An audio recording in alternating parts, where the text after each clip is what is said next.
গুৱাহাটী মহানগৰত আমি খানাপাৰা পৰা জালুকবাৰীলৈকে যি আমি গছপুলি ৰোপণৰ কাৰ্যসূচী লৈছোঁ এই কাৰ্যসূচীত আমি অকল গছপুলি ৰোৱা কাৰ্যসূচী অকল আমি ল'লেই নহ'ব সাধাৰণ জনসাধাৰণ ল'ব লাগিব আজি যিদৰে ৰাজস্থান দিল্লীত যিদৰে অত্যাধিক গৰম হৈছে এই গৰমৰ প্ৰভাৱ যে আজি মহানগৰ বা মহানগৰৰ ওচৰৰ দাঁতি কাষৰীয়া অঞ্চলত যে নপৰিব তাৰ কোনো পক্ষেপ নাই। আমি 3টা সংগঠন ওলাই আহিছোঁ আজি বিশ্ব পৰিৱেশৰ লগত সংগতি ৰাখি অসমীয়া যুৱ মঞ্চ গুৱাহাটী মহানগৰ সমিতি ডেইৰী পিপল জাষ্টিছ ফৰাম আৰু ট্ৰাইবেল সেনা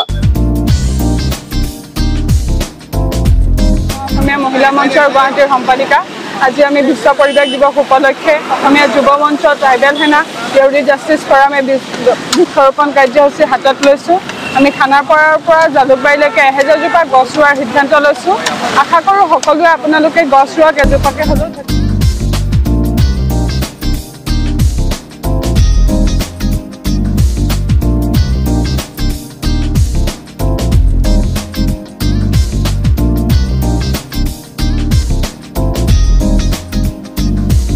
বিভাগীয় কৰ্তৃপক্ষক আমাৰ এটা অনুৰোধ থাকিব কাৰণ যিসকল মানুহে অনুষ্ঠান প্ৰতিষ্ঠানৰ পৰা সাধাৰণ নাগৰিকসকলে গছ পুলি ৰুৱে এইখিনি লুকাপ্তৰ কৰাটো কৰাই কিছুমান কনষ্ট্ৰাকশ্যন কোম্পানীজ থাকে হয়তো তেওঁলোকৰ বিশেষ এটা ৰুল বা ৰেগুলেশ্যন এটা ইম্প'জ কৰিব লাগে তেওঁলোকক যাতে অবাধে গছ গছনিবোৰ কাটিব নালাগে নিয়মৰ ভিতৰত থাকি কাটিব লাগে আৰু যিবোৰ গছ গছনি তেওঁলোকে কাটিছে তেওঁলোকে নিজে ৰুব নোৱাৰিলে বিশেষ কিছুমান অনুষ্ঠান প্ৰতিষ্ঠানবিলাকৰ লগত লগ লাগি পেলাই তেওঁলোকে আকৌ যিবিলাক এৰিয়া তেওঁলোকে কাটি পেলাই মুকলি কৰিলে সেইটো আকৌ ৰোপণ কৰাৰ ব্যৱস্থা কৰিব লাগে। প্ৰতিজন মানুহকে আমি এজোপা গছপুলি ৰুবৰ কাৰণে অনুৰোধ জনাইছোঁ আৰু উত্তৰ পূৰ্বাঞ্চলত যদি চাবলৈ যায় আমি বৰ্তমান মানে উত্তৰ পূৰ্বাঞ্চলৰ যিমানখিনি উদ্যোগ গঢ়িব লৈছে বিশেষকৈ গুৱাহাটী মহানগৰ দাঁতি কাষৰীয়া অঞ্চলত যদি চাবলৈ যায় উদ্যোগপতিসকলে লাহে লাহে আপোনাৰ গছপুলিসমূহ গছবোৰ কাটি গছ বন কাটি পাহাৰবোৰ টকলা কৰি গৈছে। গতিকে সেইসকল ব্যক্তিৰ ওপৰত অসম চৰকাৰে পদক্ষেপ ল'ব লাগে, ভাৰত চৰকাৰে পদক্ষেপ ল'ব লাগে।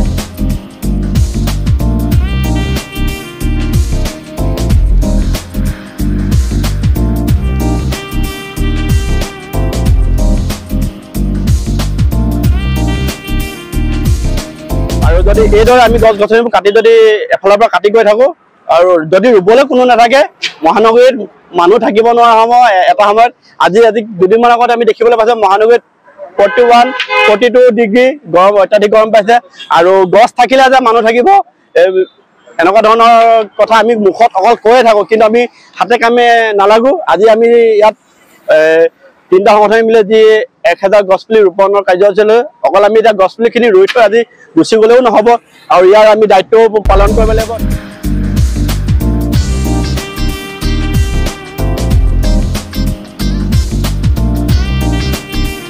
বতৰকো নেওচি আমি ওলাই আহিবলগীয়া এইটো কাৰণেই হৈছে যি উৎকট গৰম বাঢ়িছে প্ৰত্যেক বছৰে গৰমটো বাঢ়ি বাঢ়ি গৈয়ে আছে।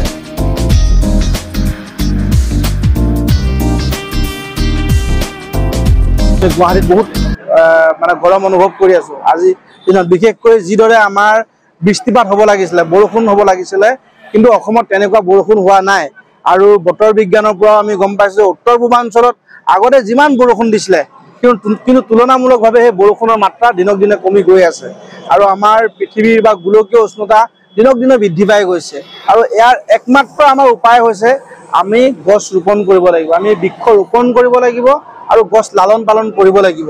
তেতিয়াহে আমি কিন্তু আমি যি এটা গৌৰৱ অনুভৱ কৰি থাকোঁ যে আমি ভাৰতৰ ভিতৰত আমাৰ উত্তৰ পূৰ্বাঞ্চলৰ পৰিৱেশৰ ক্ষেত্ৰত আমি বহুত উচ্চ মানদণ্ডত আছোঁ বা আমাৰ অসমখন আমি ভাৰতবৰ্ষৰ ভিতৰতে আমি গছ গছনিৰ পৰা পাহাৰ ভৈয়ামৰ পৰা আমি জাকত জিলিকা হৈ আছোঁ কিন্তু সেয়া কিন্তু যদি আমি ধৰি নাৰাখোঁ কিন্তু বেছিদিন নাই আমাৰ এই প্ৰথম কথা আমি থকা ঠাইখিনি আমি কিন্তু খুব মানে গৰমৰ ক্ষেত্ৰত আমি নোৱাৰা হৈ যাম। বিশেষকৈ যিদৰে দিল্লী মুম্বাইত যিদৰে গৰম পৰিছিলে আগতে বৰ্তমান কিন্তু আজিৰ দিনত তেনেকুৱা 40 ওপৰত মানে আপোনাৰ গৰমৰ 40 ডিগ্ৰীৰ ওপৰত আমাৰ গৰম বাঢ়ি গৈ আছে আৰু যদি এনেকুৱা হৈ থাকে ভৱিষ্যতৰ দিনত কিন্তু আমি কাৰেণ্ট মানে এচি নোহোৱাকৈ আমি ওলাই যাব নোৱাৰা এটা পৰিৱেশ আজিৰ দিনত হৈছে। কিয় হৈছে? কাৰণ গুৱাহাটীৰ ওচৰ পাজৰে থকা পাহাৰবোৰ কাটি দিয়া হৈছে, গছ গছনিবোৰ কাটি দিয়া হৈছে আৰু এই গছ গছনিবোৰ কটাৰ পিছত হয় বন ধ্বংস কৰি গৈ আছে দিনক দিনে কিন্তু এই যিমান আমাৰ গছ গছনি কটা হৈছে, পাহাৰ কটা হৈছে, সেই অনুপাতে চৰকাৰে কিমান গছ লগাইছে বা সেই অনুপাতে ফৰেষ্ট ডিপাৰ্টমেণ্টে কিমান গছ লগাইছে। কেৱল এটা দিনত ঢোল ঢাল বজাই গছ পুলি ৰোপণ কৰি দেখালেই নহ'ব। আজি আমি গছ পুলি ৰোপণ কৰিব আহিছোঁ, হয়। আজি আমি ট্ৰাইবেল সেনা হওক, টাই আহোম যুৱ পৰিষদ, অসমীয়া যুৱ মঞ্চ, দেউৰী পিপল জাষ্টিছ ফৰাম, বিভিন্ন দল সংগঠন বা NGOৰ সহযোগত আজি গুৱাহাটীৰ মাজমজিয়াত বৃক্ষৰোপণ কাৰ্যসূচী লোৱা হৈছে। কিন্তু আজি আমাৰ নিজৰো দায়িত্ব আছে যে গছসমূহ আমি ৰোপণ কৰাৰ লগতে আমি সঠিকভাৱে প্ৰতিপালন কৰিব লাগিব। আমি এই গছবোৰ আমাৰ প্ৰতিজন আমাৰ সদস্যৰ এইটো আমাৰ দায়িত্ব আছে যে গছবোৰ আমি জীয়াই আছে নাই কিন্তু আমি চোৱাৰ আমাৰ দায়িত্ব আছে।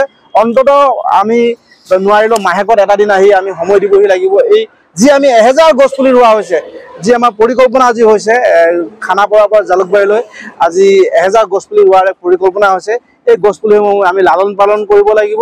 ঠিক তেনেদৰে আজি আপোনালোকৰ এই সংবাদ মাধ্যমৰ যোগেদিয়ে বা আমি সামাজিক মাধ্যমৰ যোগেদি আমি অসম চৰকাৰৰ প্ৰতি আহ্বান জনাম আৰু অসমৰ যিটো এটা ডাঙৰ ব্যাগুম ফৰেষ্ট ডিপাৰ্টমেণ্ট আছে, এই ডিপাৰ্টমেণ্টক আমি আহ্বান জনাম যে আপোনালোকে কেৱল এই গছ কাটি পিনে তাত কমিশ্যনৰ অংক বাদ দিয়ক, আপোনালোকে গছ পুলি ৰোৱাৰ এটা পদক্ষেপ লওক।